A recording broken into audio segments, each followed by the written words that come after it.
આ ગણદેવી અનાવિલ સમાજ ખૂબ જ ટૂંકા ગાળામાં આટલું સરસ ભવનનું નિર્માણ કરી શક્યો એ પણ આ મા જગદંબાની કૃપા છે.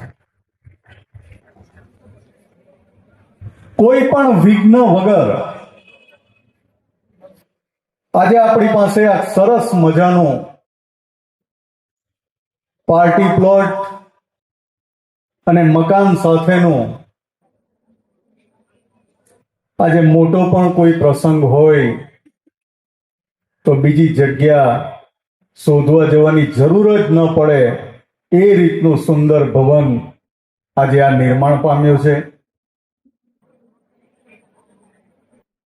આ ગણદેવી તાલુકાની અંદર સેવાકીય કાર્યોનું આ ભવન ધામ બને ધામ. આપણે બીજા સમાજનું જોઈએ છે ને, ઉમિયા ધામ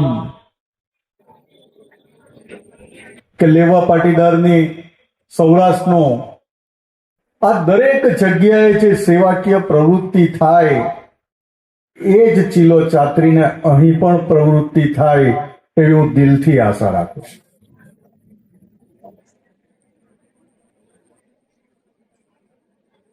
આ સમાજના દીકરા દીકરી માટે જે જિજ્ઞેશભાઈએ અહીંથી પણ ચિંતા કરી, ગાડીમાં નવસારીથી ગણદેવી આવતા પણ જિજ્ઞેશભાઈની એ જ ચિંતા હતી.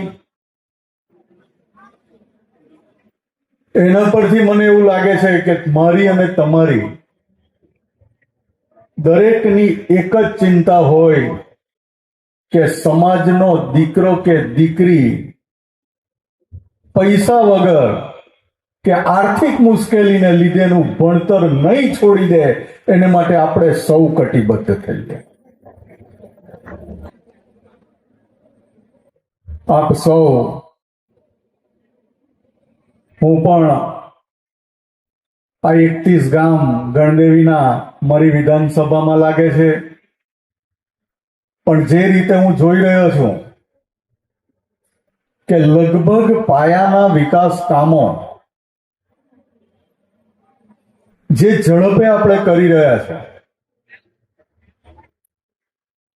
બાકી રહેતા કામો પણ